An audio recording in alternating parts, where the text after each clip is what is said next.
Polda Metro Jaya memeriksa Roy Suryo sebagai terlapor dalam kasus dugaan pencemaran nama baik yang dilaporkan oleh Presiden ke-7 Indonesia, Joko Widodo.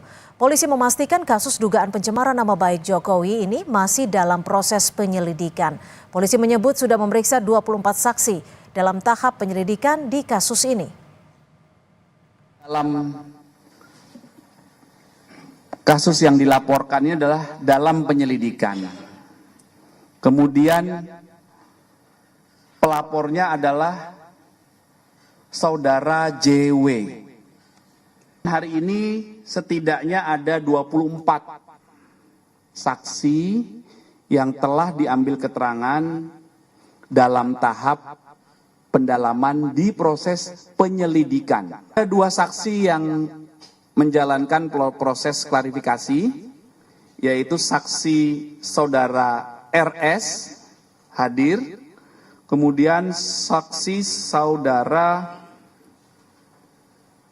yang kedua saksi TT ini hadir. Lebih lengkap mengenai pemanggilan Roy Suryo CS hari ini ke Polda Metro Jaya, kita bahas bersama Refli Harun, ahli hukum tata negara yang juga tadi turut hadir dan mendukung Roy Suryo, serta Sekjen Peradi Bersatu Ade Bayasit yang juga pelapor dari Roy Suryo CS soal tudingan ijazah palsu Jokowi. Selamat petang Bung Refli, selamat petang juga ya, Bung Ade, terima kasih sudah berbagi waktu di Kompas Petang. Bung Refli, ini saya mau pastikan dulu, tadi pemanggilan Roy Suryo juga dengan Bung Tifa hari ini kapasitasnya sebagai apa nih? Ya itulah persoalannya ya kan, yang dilaporkan itu tidak jelas. Jadi kita sudah tahu ya, saya ya karena saya banyak intens mendapatkan informasi dari mereka, itu pelapornya kita tahu Pak Jokowi, tapi terlapornya itu tidak ada.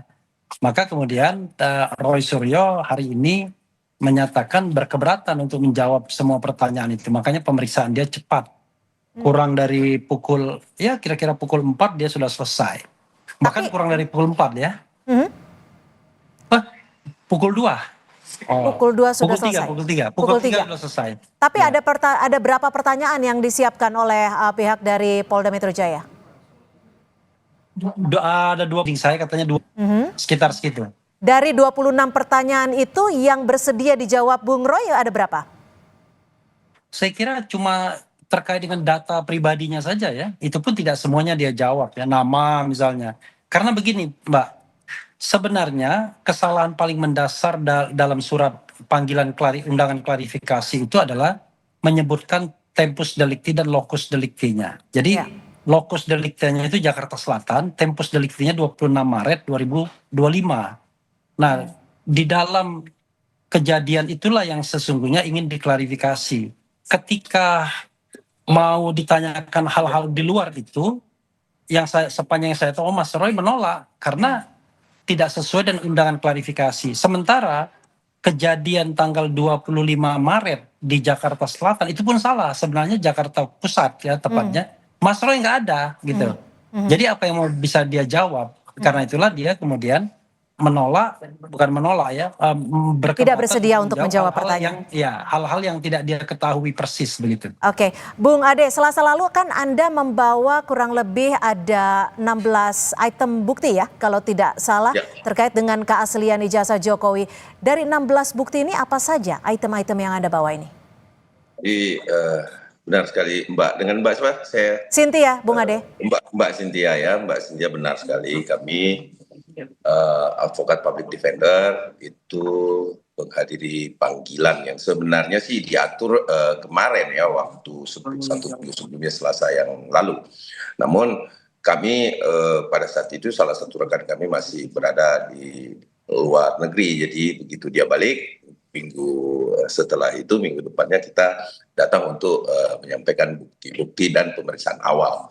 Namun random pemeriksaannya kalau mau disebutkan 16 itu belum selesai sampai di 16 bukti ya Mbak Cynthia ya, karena begini, tidak hanya 16 sebenarnya yang akan berjalan bukti-bukti ini karena dia akan random terus. Karena saya memperhatikan itu totalnya kita 25 Mbak ya, Mbak Cynthia yang bisa saya sampaikan. Yang paling kuat apa dari 16 atau 25 bukti yang Anda klaim ini?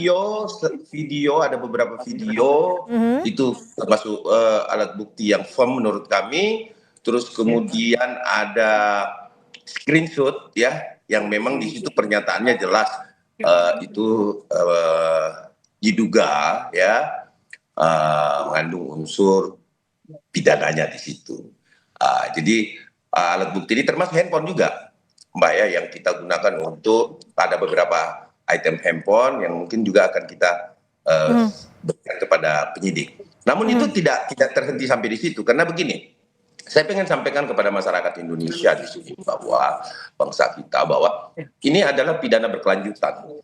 Kalau kita lihat, kenapa? Karena dengan adanya pelaporan yang ada di Polda Metro Jaya ini tidak menghentikan ya satu perbuatan atau berulang-ulang dilakukan. Jadi, Oke, yang Anda ingin laporkan adalah penghasutan media elektronik. Ini yang mana? Kalau pasal awal yang kami cantumkan di situ adalah 160 Junto 28 ayat 2. Terus kemudian kita juga menambahkan dalam BAP karena kami lihat ini adalah pidana berkelanjutan yang diduga tindak pidana berkelanjutan, maka kami menambahkan di situ di Undang-Undang Nomor 27 tahun 2023 tentang Bung Ade, kita pakai bahasa yang mudah dimengerti oleh masyarakat. Teknis ataupun inti dari penghasutan yang Anda maksud nih bagian yang mana, Bung? Bagiannya adalah bagaimana seorang Roy Suryo ya menyampaikan langsung ya bahwa ini palsu dari bahan yang dia miliki, bahwa di situ ada tertulis Joko Widodo, ijazah, kemudian dia langsung menyampaikan narasi, itu tidak lagi mengatakan diduga palsu, tapi dia sudah meyakini 100% palsu. Nah ini videonya ada sama kita. Oke. Nah, itu meyakini betul dan ini palsu. Nah ini yang membuat keresahan yang mungkin masyarakat Indonesia tahu bahwa loh kok bisa-bisanya ini sebagai edukasi kok bisa-bisanya sebagai peneliti harusnya dia meneliti itu harus ada izin loh sebenarnya ya kepada Pak Jokowi. Ya. Kalau memang itu jasanya Jokowi ya. Gitu. Bagaimana Bung Refli menanggapi ini, Bung Refli? Yang kita persoalkan ini beda sepertinya ya. Tadi saya ditanya tentang laporan ke Polda Metro Jaya. Nah ini laporan pihak Pradi Bersatu. Kita mau diskusi yang mana? Karena ini ada dua laporan yang berbeda tapi berkaitan dengan orang-orang yang sama sebenarnya. Iya, kan persoalannya adalah Pradi Bersatu diperiksa. Nah, Roy Suryo kan belum dipanggil. Jadi saya kan tentu tidak bisa berkomentar terhadap sesuatu yang belum jelas kan. Yang diundang klarifikasi kan Pradi Bersatu. Nantilah kalau Roy Suryo dipanggil, kemudian dia menjawab apakah relevan atau tidak. Tetapi memang ya, ini kan untuk ilmu pengetahuan. Pasal 160 KUHP itu sudah di judicial review di Mahkamah Konstitusi. Tidak hanya delik formil tapi juga delik material. Jadi kalau kita bicara mengenai penghasutan, itu secara material ada tindakan akibat penghasutan tersebut. Ya. Dan kalau kita lihat, kalau misalnya keributan di dunia maya dan lain sebagainya itu tidak dianggap ya sebagai sebuah katakanlah sebagai sebuah tindak pidana. Apalagi ada putusan MK dalam konteks yang lain ya. Bahwa yang namanya keributan dalam dunia maya itu ya bukan tindak pidana. Karena itu menurut saya, tapi saya lebih senang mengatakan begini, nantilah kita tunggu apa yang mau dimaui oleh penegak hukum, apa yang mau dimaui oleh pelapor. Tapi kalau dalam konteks laporan oleh Jokowi ke Polda Metro Jaya, laporannya tidak jelas karena tidak menyebut nama terlapor. Nama terlapornya tidak jelas, lalu dalam undangan klarifikasi dibilang lokus deliktinya itu di Jakarta Selatan, tempus deliktinya 26 Maret dan itu sama sekali tidak ada Roy Suryo di sana sama sekali sehingga dia tidak bisa menjawab apa-apa begitu.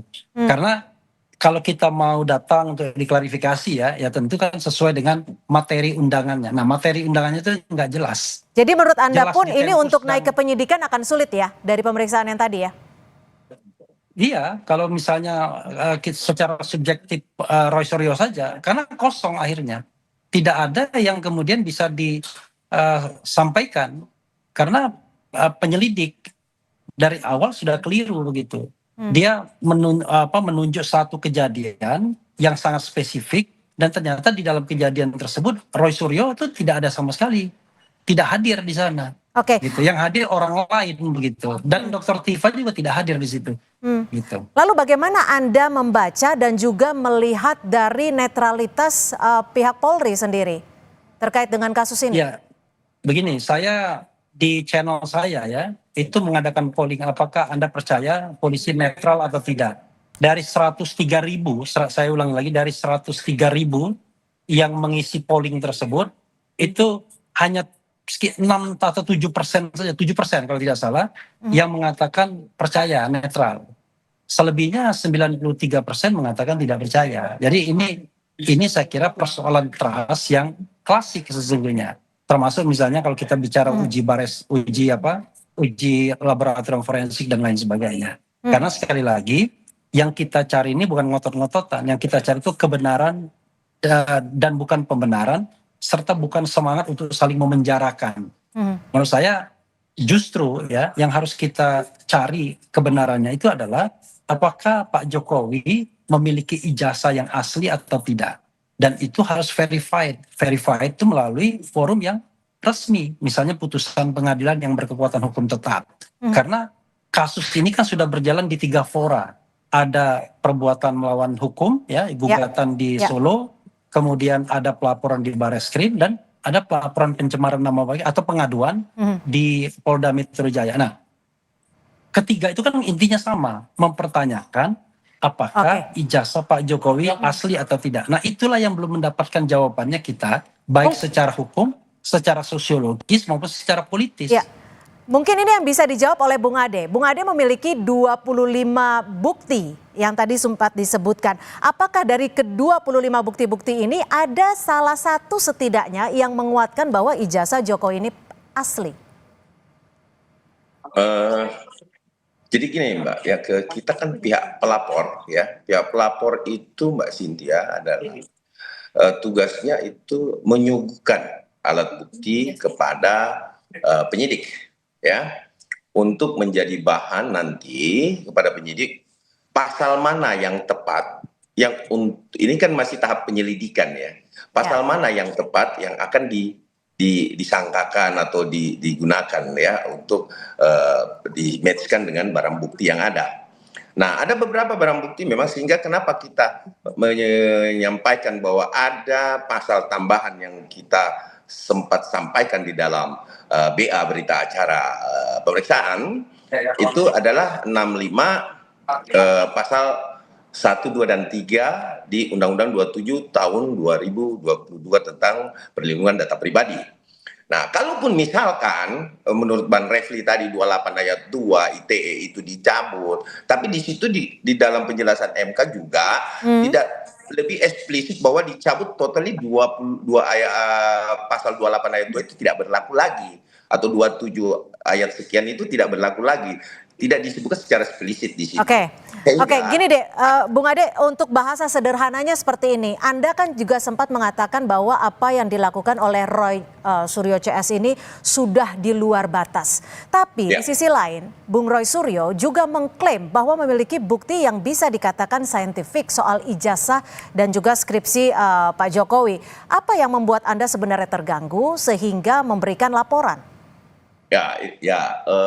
Menurut kami yang pertama yang mengganggunya teman-teman RS CS yaitu membuat ada terbelah anak bangsa tentang pemikiran terhadap mantan Presiden ke-7 Joko Widodo, termasuk saya yang pribadi yang tadinya itu merasa bahwa loh, kok UGM ini mengeluarkan ijazah tetapi dinyatakan palsu.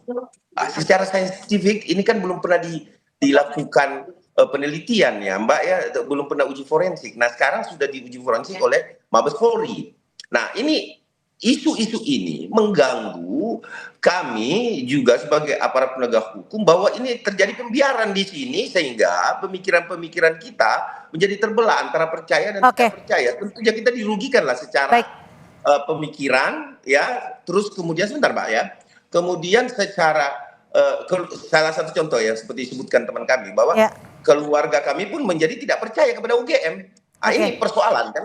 Nah, di situ persoalannya Mbak Oke. yang membuat kami sangat berpikir oh ini perlu dilakukan pelaporan. Baik, kami tangkap. Untuk ditindaklanjuti. Seperti itu, Ya, Mbak. kami tangkap Bung Ade Bayasit, Sekjen dari Peradi Bersatu, dan Bung Refli Harun, ahli hukum tata negara. Terima kasih.